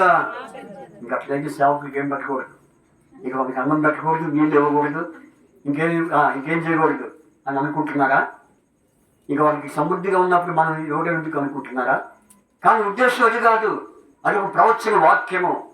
దేవుని సేవకులు ఎప్పుడు దేంతో నింపబడతారు? భోజనము అనగా వాక్యము, జీవాహారము, వారి యొద్ద ఎప్పుడు పానము. అందుకనే ఈ సేవకులకి ఒక పేరు. ఏం పేరు? బోధకులు కాదు, వాక్య సేవకులు. ఎవరు వీళ్ళు? మీ ముందు నిలబడుతున్న వారు ఎవరు చెప్పండి? ఎవరు? వాక్యము అందించే సేవకులు. మీకు వాక్యం అందించేది ఎవరు? సేవకులు. కాబట్టి వారి యొద్ద ఎప్పుడు వాక్యం ఉంటుంది. అందుకనే ఈ కుంటి భిక్షగాడు దేనికంటే దేని మీద ఎక్కువగా లక్ష్యం ఉంచుకున్నాడు? వారి యొద్ద ఏమైనా. అయితే మనం ఎవరిని కనిపెట్టాలి? దేవుని సేవకులను కనిపెట్టాలి. ఎందుకంటే వారి ద్వారా మనకి దేవుడు ఏ వాక్యం ఇస్తాడో, వారు మన కోసం ప్రార్థన చేస్తాడు, వారు మన గురించి ఎప్పుడు మరి విజ్ఞాపన చేస్తాడని ఉద్దేశం మనం కలిగి ఉండాలి. కానీ వారికి అన్నీ ఉన్నాయి, మనకే లేవు అని అనుకోకూడదు. కొంతమంది కానీ ఉన్నారు, మాకు తెలిసిన కానీ ఉన్నారు, సేవకులకి ఏమండి రాజులు అంటే అంటున్నారు. ఏమంటున్నారు? సేవకులు రాజులు అంటే ఏంటి? మేము దరిద్రులు, వాళ్ళేమో రాజులు అని చెప్తా అని అర్థం. కానీ అది కాదు. దేవుడు ఎవరిని దరిద్రులుగా చేయడు. అందరినీ దేవుడు ఏం చేస్తాడంట? ఉన్నతమైన వారిని చేస్తాడు. కానీ ఆత్మ సంబంధమైన ఉద్దేశం ఏంటంటే ఎప్పుడు ఎవరిని కనిపెట్టుకోవాలి? దేవుని సేవకుడు. ఈ కుంటి భిక్షగాడు ఎవరిని కనిపెడుతున్నాడు? వారి యొద్ద ఏమైనా దొరుకునని కనిపెట్టుచుండగా. కాబట్టి ప్రియమైన వారులారా, ఈ రాత్రి దేవుని వాక్యం ఉంటున్నా నా ప్రియ సహోదరులారా, దేవుని సేవకులు వాటిని ఎప్పుడు మనం ఏం చేయాలి? ధ్యానం ఉంచాలి. దేవుని సేవకుల గురించి ఎప్పుడు రక్షణ ఉంచాలి. ఆయన ఏం చేస్తున్నాడు? ఆయన తింటున్నాడా లేదా? లేకపోతే ఆయన మందిరంలో ఉన్నాడా లేదా? ఆయన మందిరంలో ఉన్నాడు కానీ కాబట్టి మనం వాక్యం చేయించకుండా, ఆయన చేత ప్రార్థన చేయించకుండా ఇదే ధ్యాసలో మనం ఉండాలి. కానీ ఆయన ఉంటే ఉన్నాడు కానీ మనం ఇప్పుడు ఆదివారానికి ఒకసారి పోదాం అనుకోకూడదు. కాబట్టి ఈ కుంటి భిక్షగాడు ఎవరి కోసం కనిపెడుతున్నాడు? దేవుని సేవకునైన పేతురు యోహాను గురించి. ఈరోజు నీ తీర్మానం ఏంటి? నీ దృష్టిలో సేవకులు లెక్కలో ఉన్నారా లేదా? నీ దృష్టిలో సేవకులు వారి ఎంతో లక్ష్యం ఉంచుతున్నావు లేదా? పరీక్షించుకుందాం. ఇదన్న విషయం. 4వ విషయం చూడండి. 5వ విషయం మనం చూసుకుందాం. అపోస్తలుల కార్యాలు తీతుకు రాసిన పత్రిక 1:3. తీతుకు రాసిన పత్రిక 1:3. తీతుకు రాసిన పత్రిక 1:3. తీతుకు రాసిన పత్రిక 1వ అధ్యాయము 3వ వచనం. చూడండి, ఇది చాలా పెద్ద వాక్యమే కానీ ఈ వాక్యం అంటే మనం చదవము. చూడండి, ఇక్కడ ఒక విషయం ఉంది. తీతుకు రాసిన పత్రిక 1వ అధ్యాయం 3వ వచనం చదవండి. దేవుని దాసుడును యేసుక్రీస్తు అపోస్తలుడైన పౌలు మనందరి విశ్వాస విషయంలో నా నిజమైన కుమారుడకు తీతుకు రాయమనగా. చదవండి, ఆ వాక్యం అంటే చదవండి. చదవండి ఎవరైనా. నిత్య జీవమును దేవుడు అనాది కాలం 13వ వచనం చూడండి. 13వ వచనం. సారీ, 13వ వచనం. ఈ సాక్ష్యం నిజమే, అందరూ చదువుతాం. ఈ సాక్ష్యం నిజమే, ఈ హేతువు చేత వారి యూదుల కల్పనాకరణను సత్యము నుండి తొలగిపోనట్టి మనుష్యుల కట్టడలను లక్ష్య పెట్టక విశ్వాస విషయంలో స్పష్టలను నిమిత్తము వారిని కఠినముగా, చూడండి ఒక వాక్యం ఉంది, ఆ వాక్యం నా ఎంబడి చెప్తారా దయచేసి. సత్యము నుండి తొలగిపోవనట్టి మనుషుల కట్టడలను లక్ష్య పెట్టక. దేనికి లక్ష్య పెట్టకూడదు? మనుషులు కట్టడలు అంటే మనుషులు కొన్ని నియమాలను మరి నియమిస్తారు, కొన్ని కట్టడాలు నియమిస్తారు. అయితే దాని మీద మనము లక్ష్య పెట్టకుండా ఎవరి కట్టడాలు? దేవుని యొక్క కట్టడాలను, దేవుని యొక్క నియమాలయందు మనం లక్ష్యం ఇచ్చితే అది మనకెంతో మేలు. దావీదు 119 కీర్తన అన్నాడు, కనుక నీ కట్టడలందు నిత్యము నేను లక్ష్యం ఉంచేదనన్నాడు. నీ కట్టడలందు నేను ఎప్పుడైతే లక్ష్యం ఉంచుతానో అది నాకు మేలు అని చెప్పాడు. అవన్నీ కూడా ఒక్క 119 కీర్తనలో 21 సార్లు రాయబడింది కట్టడలు కట్టడలని. కాబట్టి దేవుని కట్టడం విషయంలో నువ్వు ఎట్లున్నావు? దేవుడు కొన్ని విషయాల్లో నీకు కొన్ని నియమాలు పెడతాడు. ఆ నియమాలను మనం అనుసరించాలి.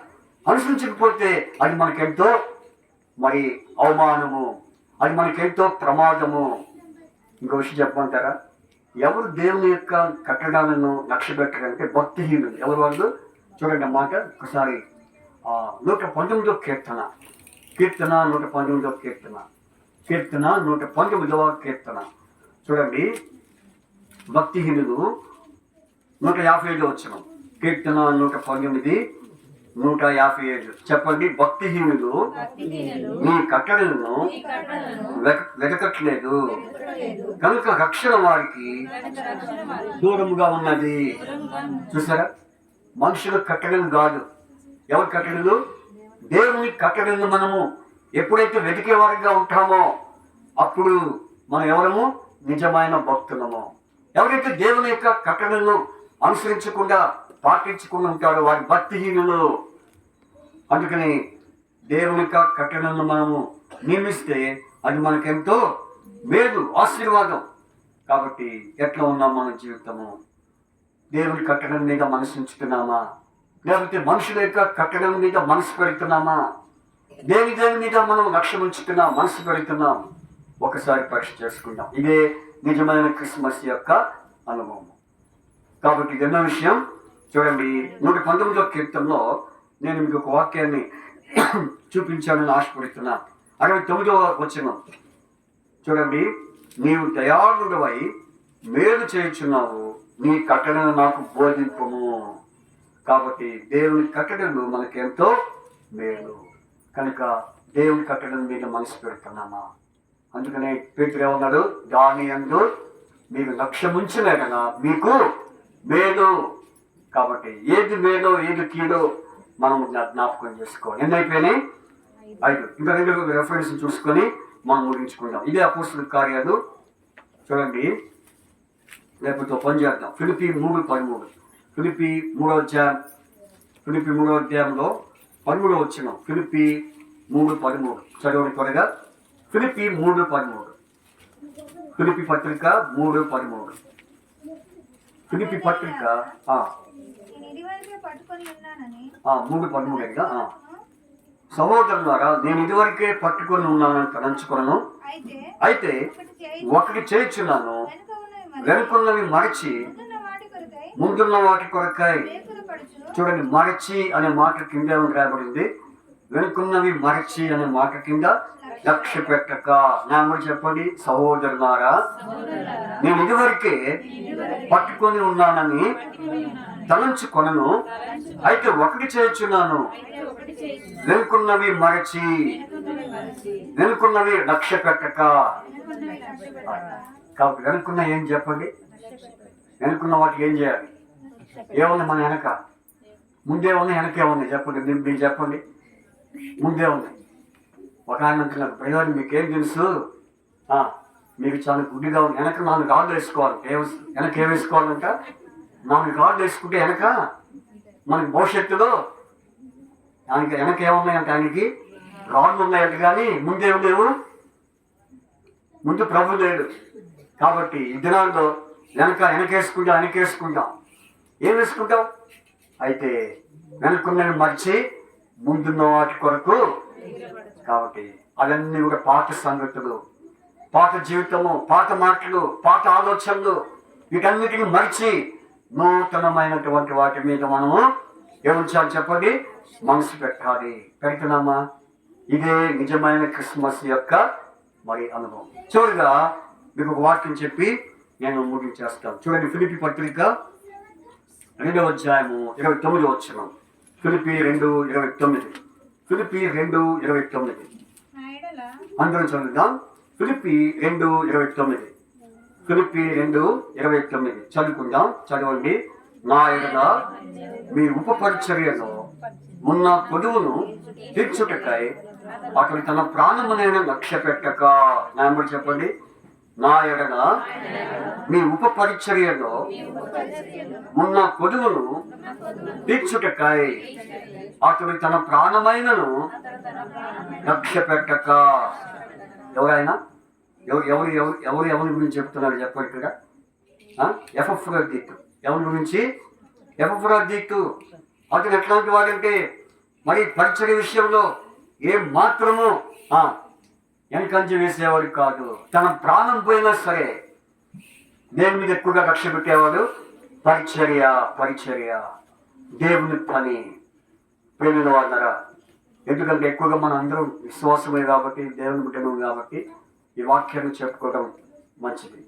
కాబట్టి ఎక్కువగా అన్ని ఉంటే వారికి ఇవ్వాల్సిన వర్తమానం వారికి ఇచ్చేవాళ్ళు, చెప్పేవాళ్ళు. అయితే ఎక్కువగా మనము దేవుని బిడ్డలుగా సంఘస్థులుగా ఎక్కువగా ఉన్నాం కాబట్టి ఈ మాటలు మీకు వినిపించాల్సి వచ్చింది. కాబట్టి ఇక్కడ మనం చూస్తే కనుక నా ఎడల మీ ఉపపరిచర్యలో ఉన్న కొదువును తీర్చుటకాయ్. కాబట్టి వారి ఉపపరిచర్యలు ఏమని చెప్పండి? కొదువు ఉంది, ఏదో కొరత ఉంది. చూసారా? ఒకవేళ ఆ పరిచర్య సంపూర్ణంగా చేస్తే కొదువు ఉంటుందా? ఉండదు. కొరత ఉంటుందా? కొంతమంది పరిచర్య చేయకపోయినా ఏం చేస్తారు? ప్రోత్సహిస్తారు. ఏం చేస్తారు? ప్రోత్సహిస్తారు. పరిచర్య విషయంలో ఆర్థికమైన ప్రోత్సాహం. ఒకవేళ అంటారు, అయ్యా మా డ్యూటీని బట్టి, మాకున్న పనులను బట్టి, మాకున్నటువంటి బిజీని బట్టి మేమేం చేయలేకపోతున్నాం, పరిచర్యకు మేము సహకరించలేకపోతున్నాం, ఇదిగొన్నా దీనికి వాడు, దీనికి తీసుకో అని అదొక ప్రోత్సాహము. ఒకే కారణం మేము ఒక ఇంట్లో కూర్చుంటే మరి అక్కడ మాట్లాడుకునే సమయంలో ఒక బ్రదరు సహకరిస్తూ వచ్చాడు. కాబట్టి మనం చెప్తున్నాం. కాబట్టి పరిచర్యలో మనం సహకరించేవారంగా ఉన్నామా? పరిచర్య విషయంలో లక్ష్య పెట్టేవారంగా ఉన్నామా? కాబట్టి ఒకవేళ కొంతమంది ఆర్థికం చేయొచ్చు పరిచర్య, కొంతమంది మరి స్వయంగా వారు వచ్చి దేవుని పని చేయొచ్చు. కాబట్టి ఈ పరిచర్య విషయంలో మనం ఏముంచాలి చెప్పండి? లక్ష్యం ఉంచాలి. దేవుని పని, జోషమ పరిచర్య. ఈ పరిచర్య విషయంలో మన వంతు ఏంటి, మన యొక్క పాత్ర ఏంటి అనేది మనం ఏం చేసుకోవాలి? మనం చేసుకోవాలి. అదే నిజమైనటువంటి క్రిస్మస్ యొక్క అనుభవము. అందుకనే పేతురు ఈ మాట చెప్పి ముగించాడు. చూడండి, ఆ మాట చదివి మనం ముగించుకుందాం. 2వ పేతురు 1వ అధ్యాయము 19వ వచనం. 2వ పేతురు 1:19. ఈ వాక్యం చదివి మనము ముగించుకుందాం. చదవండి. మరియు ఇంతకంటే స్థిరమైన ప్రవచన వాక్యం మనకున్నది.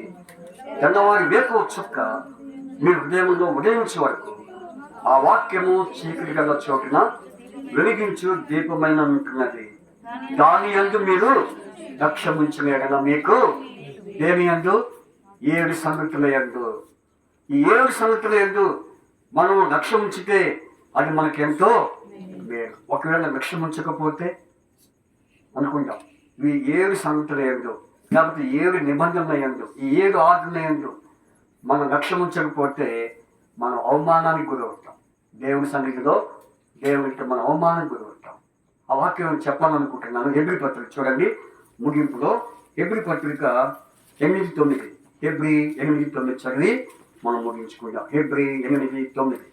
హెబ్రీ 8:9 వచనం చదవండి. అది నేను ఐగుప్తు దేశంలో నుండి వీరి పితరులను వెనుకకి రప్పించుటకై వారిని చేపట్టుకునే దినమున వారితో నేను చేసిన నిబంధన వంటిది కాదు, ఏమనగా వారు నా నిబంధన నిలవలేదు కనుక నేను వారిని చూసారా. నిబంధనలు ఇవన్నీ మనం చెప్పుకున్నానంటే ఆయనకు నిబంధనలు. 7 నిబంధనల విషయంలో లక్ష్యం ఉంచితే గన ఆయన మన యందు లక్ష్యం ఉంచుతాడు. ఒకసారి పరీక్ష చేసుకుందాం, తీర్మానం చేసుకుందాం. కాబట్టి ఈ క్రిస్మస్ దినాల్లో దేవుని వర్తమానంలో దేవుడు మనతో మాట్లాడి వచ్చాడు. ఆయన రాకడి సమీపంగా ఉంది, ఎప్పుడు వస్తాడో తెలియదు. ఆయన రాకడి దొంగ వలే వస్తానని చెప్పాడు, ఇదిగో నేను త్వరగా వస్తున్నానని చెప్పాడు. కాబట్టి రాకడి సమీపంగా ఉంది కనుక ఆయన రాకక ముందు వీటి విషయంలో మనం సిద్ధపడితే ప్రభు వచ్చినప్పుడు మనం హాయిగా ఎంతో నెమ్మదిగా ప్రశాంతంగా ఎత్తబడేవారంగా ఉంటాం. దేవుడు అక్కడ రీతిగా మనం ఆయన రాకడి కొరకాయ మనం సిద్ధపరచను గాక. మీ అందరికీ ప్రైజ్ లా.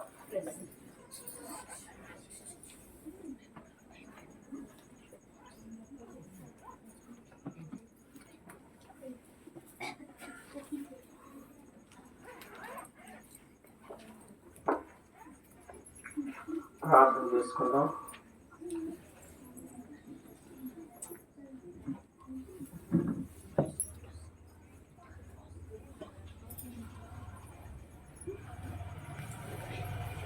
ప్రార్థన చేసుకున్నాం. మోకరించండి.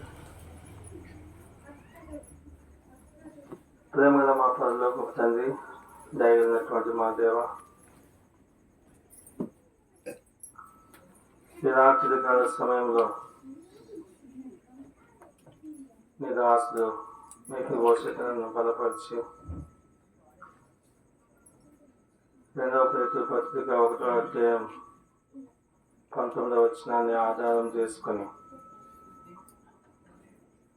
దేవా, నీవు మాకు అందించినటువంటి దేవా మరి వాక్యాన్ని బట్టి దేవా నేను స్తుతించి నేను కనపరుస్తా ఉన్నాను.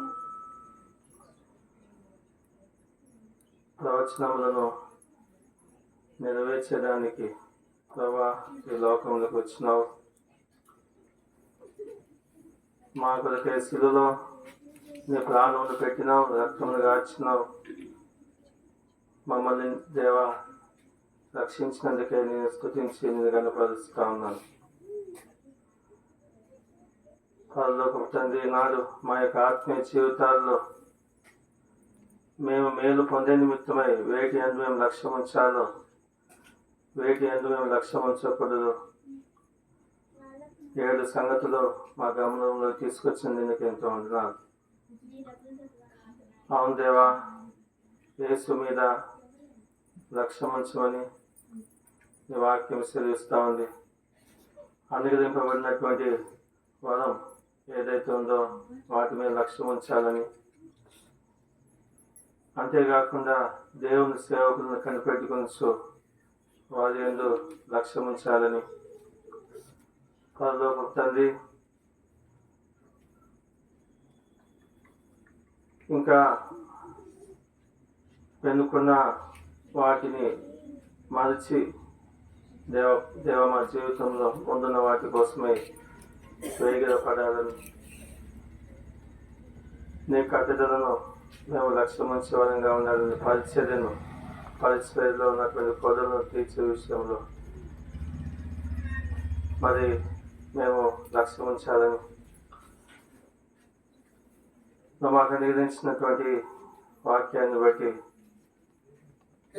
దేవ మరి నాయన లుడియా తాను పౌలు చెప్పిన మాటలేని లక్ష్యం ఉంచినట్లుగా మా జీవితంలో మేము లక్ష్యం ఉంచాలని మరి నేను మాకు జ్ఞాపకం చేస్తూ వచ్చినాం. అనేక సార్లు మేము తప్పినట్లయితే క్షమించి మేము ప్రార్థిస్తున్నాం. ఈ నూతన సంవత్సరం మేము ప్రవేశించే మునుపు ఈ సంవత్సరం యొక్క ముగింపులో మా జీవితాల్లో దేవ మమ్మల్ని వేటి ఎన్ని లక్ష్యం ఉంచాలో వాటి ఎన్ని లక్ష్యం ఉంచినట్లుగా సహాయం చేయమని ప్రార్థన చేస్తా ఉన్నాను. రాత్రి వాక్యాన్ని నువ్వు దీవించము దేవా, మంచి నేల మీద పడిన విత్తనం వాళ్ళు ఫలింపజేయమని ప్రార్థన చేస్తా ఉన్నాం. యోగ్యమైన మంచి మనసుతో మేము ఫలించినట్లుగా సహాయం చేయం. నిరాశ మీకు పోషదన్న సహోదరునిపై ప్రార్థన చేస్తా ఉన్నాం. దేవా వారి యొక్క సేవను వారి యొక్క పరిచయను దీవించము తండ్రి. వారికి కొరత తీర్చము. ఈ దినం మా మధ్యలో ఉంచి నిరాశని యొక్క పరిచయం ద్వారా వాక్య ఉపదేశము ద్వారా మాకు అనుగ్రహించినటువంటి సంతోషాన్ని బట్టి దేవుని స్తుతిస్తూ నీ నామమున చేయబడిన పరిచర్యకు నిరాశన కుటుంబానికి నీ జీవనం అనుగ్రహించమని ప్రార్థన చేస్తాను. తిరిగి ప్రయాణమై వెలుస్తున్న ప్రయాణ ఆశీర్వాదం దయచి ఈ రాత్రి చేరువచ్చిన ప్రతి ఒక్కరిని జ్ఞాపకం చేసుకో. దేవా ఈ ఇంటి వారి కోసం ప్రార్థన చేస్తా ఉన్నాము. దేవా నిర్మలక కోసం ప్రార్థన చేస్తా ఉన్నాము. తన ఆరోగ్యాన్ని కాపాడము, ఆత్మీయంగా బలపరచము. నీ యందు లక్ష్యం ఉంచి తాను మేలు పొందినట్లుగా సహాయం చేయి. దేవా మరి అన్ని విషయాల్లో నువ్వు కృప చూపించు, ప్రతి అక్కర తీర్చము. తోడుగా ఉన్న ప్రార్థన చేస్తా ఉన్నాము. దేవా మరి అంతేకాకుండా ఈ సమయంలో ఆదిత్య నందిత వారిని ప్రేమించనిగించిన దేవా మరి నాయన లేవి రేయాన్ని జ్ఞాపకం చేసుకో. బాబుకి మంచి ఆరోగ్యం తెచ్చి దేవుని దగ్గర మనుషుల దగ్గర తను వదిలినట్లుగా సాధించు. దేవా మరి ఆదిత్యను నందితను కూడా సంపూర్ణంగా రక్షించు. మారు మనసు బాప్తిస్మ యొక్క అనుభవానికి వారిని తీసుకొని రావాల్సిందిగా ప్రార్థన చేస్తా ఉన్నాం. దేవా మంజులను తేజను వారికి ఇచ్చిన బాబు రత్న శ్రేయస్సును జ్ఞాపకం చేసుకో. మంజు దగ్గర మంచి ఆరోగ్యం తెచ్చి కుటుంబాన్ని బలపరిచి బాబుని దీవించమని ప్రార్థిస్తున్నాం. దేవా ఈ సమయంలో తండ్రి దేవా ఈ యొక్క గృహకుడికలన్నింటిలో కూడా నీ సన్నిధి మాతో కూడా ఉంచు. రేపు సాయంత్రం జరగబోయే గృహకుడికలో కూడా నిరాశలు కృపక్క వారి ఇంట్లో నీ సన్నిధి మాకు అనుగ్రహించము. అక్కడ కూడా అనేకులు చేరవచ్చినట్లుగా సహాయం చేయి. వాళ్ళ తండ్రి మరి సమయంలో భాగ్యమాటిని తీసుకొచ్చినందుకు వందనాలు. ప్రజలకు జ్ఞాపకం చేసుకో. రాష్ట్రాన్ని దీవించము. సంపూర్ణంగా పరిపూర్ణంగా మంచి ఆరోగ్యంతో కాపాడు. ఎవరి ద్వారా నెమ్మది ఇచ్చి ప్రార్థన ఆలకించము. ప్రశాంతకను దేవప్రలోకి వారి పిల్లల్ని సంతోషంగా సుందరమైన వారి పిల్లల్ని జ్ఞాపకం చేసుకో. జాన్ బాబాకులు శుభాకాంక్షలు జ్ఞాపకం చేసుకోవాలి. కుటుంబాన్ని జ్ఞాపకం చేసుకో. దేవస్థలకు అప్పగించుకోసి మాటలు ఎవరైతే విన్నారో తండ్రి వారు దేవాన్ని మాటలని లక్ష్యం వచ్చినట్లుగా నువ్వు ఎక్కువ చూపించమని ప్రార్థిస్తాం. బలంగా బలపరచమని దేవశ్రమ సంఘాన్ని నానాటికి నువ్వు విస్తరింపజేయమని దేవస్థలకు అప్పగించుకోవచ్చు. యేసు ప్రభావి ఘనమైన నామంలో ప్రార్థించి అడిగి ప్రతిమలను పెట్టుకొని నాము తండ్రి.